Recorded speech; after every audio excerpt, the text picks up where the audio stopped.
おはようございます。ケンです。今回の動画は2025年6月にテスラに起きた重要な動きを総まとめでお届けします。先月のテスラは大きく動き出しました。ついにロボタクシーが現実になり、実際に街中を走り始めています。その一方で、欧州では販売が大きく落ち込み、広告に対する規制の動きも出てきました。そんな盛りだくさんの6月の内容をまとめていきたいと思います。また、来週か再来週には Q2 のまとめも作ろうかと今は思っています。まずはこの6月のまとめを見てもらうと、今のテスラがどうなっているのか、これがわかると思いますので、ぜひ復習として見てもらえればと思います。では行きましょう。まず最初の注目トピックは、ロボタクシーの正式運用の開始です。2025年6月22日、アメリカ・テキサス州のオースティンで、テスラはついにロボタクシーの実地運用をスタートさせました。長年構想されてきた完全自動運転でのライドシェアが、ついに現実のサービスとして始動したんです。今回運用されている車両は、テスラのモデル Y をベースにした特別仕様です。利用方法はとてもシンプルで、ユーザーはテスラアプリで目的地を入力するだけ。するとロボタクシーが自動で迎えに来てくれるという感じです。ただし、完全な無人運転というわけではありません。車内にはセーフティーモニターと呼ばれるテスラの社員が同乗していて、運転の安全を監視しています。料金は一律 4.2 ドル、日本円でおよそ600円ほどです。これは Uber や Lyft など他のライドシェアサービスと比べてもかなり安い価格設定になっています。しかもチップは不要です。SNS では実際にロボタクシーに乗ったユーザーから静かで快適だった、スムーズに走行したなど好意的な感想が数多く投稿されています。一方で一部のメディアは急ブレーキが多い、スピードが不安定だったなどといった批判的な報道も出ています。ただし、テスラの発表によれば、これまでの運行での事故は1件も報告されていなくて、すべての車両に社員が同乗して安全確認を行っているとしています。このあたりはメディア報道と実際の運用状況を分けて考える必要があるんじゃないかと思います。そして、このロボタクシーの基盤となっているのが FSD、フルセルフドライビングという自動運転機能です。テスラが独自に開発しているこのシステムは、カメラのみで周囲を認識し、人間のように運転することを目指しています。これまで FSD はソフトウェアとして車両に搭載されていましたが、今回のロボタクシーの運用によって FSD で収益を生み出すという新しいビジネスモデルがいよいよ動き出したことになります。このロボタクシーが今後どこまで展開されていくのか、そして完全な無人運転へと進化できるのか、この動きがテスラの株価や評価にも大きな影響を与える可能性があります。では続いては、ロボタクシーの裏で進行しているテスラの次なる戦略についてお話をします。それが社内でプロジェクトヘイローと呼ばれる取り組みです。このプロジェクトヘイローでは特別な仕様のモデル Y が使用されています。見た目にも特徴があり、リアウィンドウの上部に大きなハウンジング、つまり四角い装置のようなものが取り付けられています。この中には通信機器やセンサー類が格納されていて、走行中にリアルタイムでデータを収集しています。これらのデータは完全自動運転の AI へとフィードバックされています。言い換えれば、この車両は走る教師です。実際の道路環境でどう振る舞うのか、人間はどのように行動するのか、そういった情報を集め、FSD の精度を高めるために活用されているということになります。さらに注目されているのが、リアバンパー付近に取り付けられたバーのような装置です。一見すると何か分かりませんが、専門家の間ではワイヤレス充電の受電装置ではないかと言われています。つまりテスラはロボタクシーが走るだけではなく、自動で充電するというところを視野に入れて開発を進めているということになります。これは将来的に人の手を一切借りずに稼働する完全自立型のモビリティサービスを実現するための布石だと考えられます。表に見えるロボタクシーというサービスですが、裏側ではこうしたインフラや AI の学習体制が整備されつつあります。このように表と裏の両面から戦略的に動いているところにテスラの本気度が感じられるんじゃないかなと思います。では続いてはテスラが進める AI 戦略の中でも最も未来を感じさせる存在、人型ロボットオプティマスについてお伝えしていきます。イーロン・マスクさんがオプティマスの V3 にグロックを搭載予定と X 上で発言しました。このグロックっていうのはイーロン・マスクさんが率いる XAI が開発している大規模言語モデルで自然な会話ができるのが特徴です。つまりオプティマスはこれから単に動くだけのロボットだけではなく、話しかけると答えてくれるロボットに進化していくということになります。さらに AI 人材の強化も進んでいます。6月テスラにはクルーズ社からヘンリー・クワン氏が合流しました。彼は自動運転 AI のトップエンジニアとして知られ、テスラでは自動運転 AI とディープラーニング部門のディレクターに就任しました。特に注目すべきなのは、彼がこれまでライダーを使った高精度な自動運転開発に関わってきたという点です。一方のテスラはビジョンオンリー、つまりカメラだけで自動運転を実現する戦略をとっています。このビジョン戦略をさらに洗練させるために彼の専門知識が活用されると見られています。こうした動きからも分かる通り、テスラはすでに自動車メーカーという枠を超えて AI を軸としたテクノロジー企業へと進化しようとしています。自動運転、会話型の AI、人型ロボット、それぞれの技術が単独ではなく連動しながら進化していく、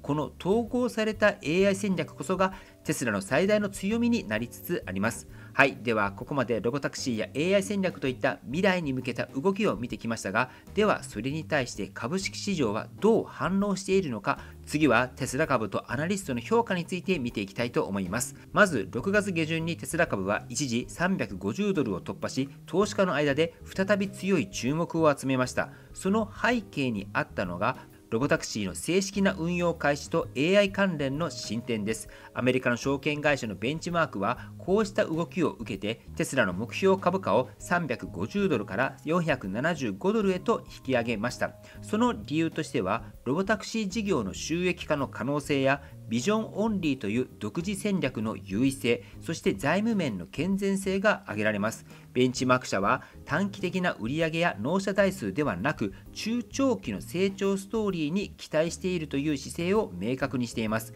これはテスラが単なる自動車メーカーではなく AI と自律走行を軸に新たな収益モデルを確立しようとしている点に注目しているからです。一方で慎重な見方を続けているアナリストもいます。例えばスイスの大手銀行 UBS はテスラの目標株価を215ドルに据え置いています。理由はロボタクシーが本格的に利益を出すまでにはまだ時間がかかると見ているからです。とはいえ現在の株価は期待感に支えられていて、ロボタクシーが実際に走り出したことで未来の話だったものが現実の話に変わってきた。その変化が投資家のマインドにも影響を与えているのは間違いないんじゃないかなと思います。そしてその後現時点でテスラの株価は大きく下がってしまいましたが、今のテスラ株をどう見るのか投資スタンスによって変わってくるんじゃないかと思いますけれども、短期の数字を重視するのか未来の成長にかけるのか、まさに今その分かれ目にあるんじゃないかなと思います。はい、ではここまでテスラの未来を感じさせる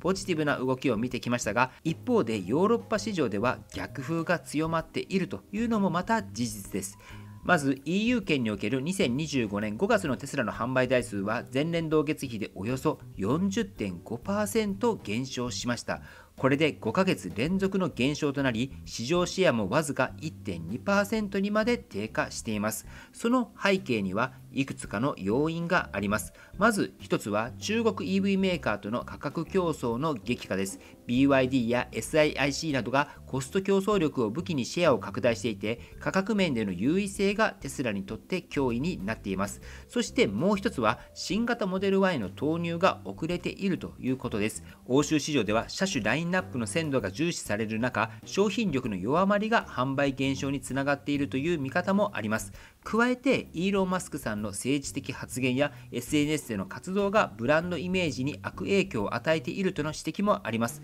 特にヨーロッパでは企業の中立性や環境意識への評価が高いため、 CEO の言動が業績に直接影響を与えることもあるということになります。さらに規制面でのリスクも顕在化しています。フランス政府は FSD の広告表現について誤解を招くとして是正命令を出しました。テスラがこれに対応しない場合、1日あたり5万ユーロの罰金が課される可能性があります。また、スウェーデンのストックホルム市では FSD の行動テストそのものを禁止する動きが出ていて、これに対して現地のテスラオーナーたちが抗議キャンペーンを展開しています。このように技術的な進化とは裏腹に、各国の法律や社会的な需要といったソフト面での課題が浮き彫りになってきていると言えます。テスラがグローバル展開を進める上では、こうした文化や法律規制の壁に対するより戦略的な対応が求められるフェーズに入っているのかもしれません。いくら FSD やロボタクシーが進化したとしても、それを使う社会の理解と受け入れがなければ前には進みません。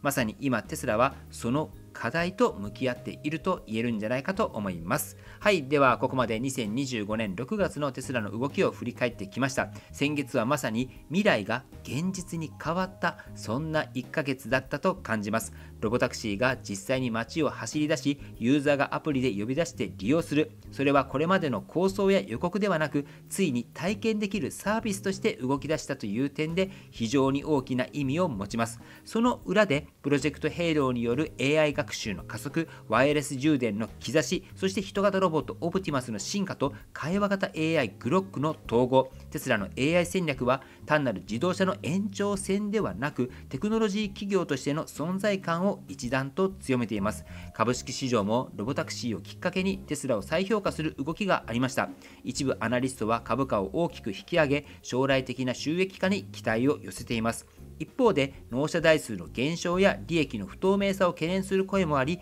評価は分かれています。そしてもう一つ忘れてはならないのがヨーロッパでの逆風です。販売の減少、FSD 広告への規制、そして行動テストの拒否、テスラの進化に対して社会や法律がどのように対応していくのか、この部分は今後の成長を左右する大きなテーマの一つになっていくはずです。そして今はイーロン・マスクさんの政治問題が勃発です。つまり今のテスラをどう見るのか、それは未来を信じるかどうかにかかっているのかもしれません。ではここで皆さんに聞いてみたいと思います。今後のテスラに対してどう見てらっしゃいますか？ポジティブに見られていますか？もしくはネガティブに見ていらっしゃいますか？ぜひコメント欄で意見を聞かせていただければと思います。はい、ということで本日の内容は以上です。今回の動画が参考になったと思われたら高評価をよろしくお願いします。僕の YouTube は毎日発信しています。僕の YouTube をご覧になってもらえばテスラの情報はほとんど網羅すると思いますので、チャンネル登録がまだな方はチャンネル登録をお願いします。では今日もご視聴していただきありがとうございます。テスラのある生活を楽しんでいきましょう。ではまた。追伸です。真夏、今一番怖いものって何でしょうか？それは熱中症ではないでしょうか？冷房をガンガン使いたいんだけれども電気代が気になる、冷風が苦手でクーラーを避けてしまう、その結果室内でも熱中症になる人が後を絶ちません。実際に昨年は夜間に熱中症で救急搬送された人が総務省の統計では約10万人もいたんです。驚きじゃないですか？でももし冷風がなくて電気代も抑えられて、さらに部屋中が快適に保たれる、そんな空調設備があったら気になりませんか？そしてそんな空調設備が実はあるんです。それがエコファクトリー社のエコウィンハイブリッドという次世代型の空調装置です。この装置は輻射熱っていう自然の原理を使って夏は涼しく冬は暖かくするんです。実際に僕は体感して本当に驚きました。これは未来の空調だって僕はね思ったんですけれども、やはりこの感激っていうのは一番最初にテスラを試乗した時の感激にねめちゃめちゃ似ているなと僕は思っています。そこでこの体験をですねぜひ皆さんにもしてもらいたいと思いまして、2回に分けてイベントを行います。まず1回目が7月27日の日曜日に熊本の本社で行います。そして2回目が8月19日の月曜日に東京の支社で行います。僕はどちらも参加します。ぜひねぜひ体感してみたいと思われる方は僕の公式 LINE の方から問い合わせの方をしてみてください。輻射熱を体感するなら今が一番のいい季節だと思いますので、ぜひね皆さんにこれを体験してもらいたいと思います。はい、ということで今日も最後までご視聴していただきありがとうございました。素敵な一日をお過ごしください。ではまた。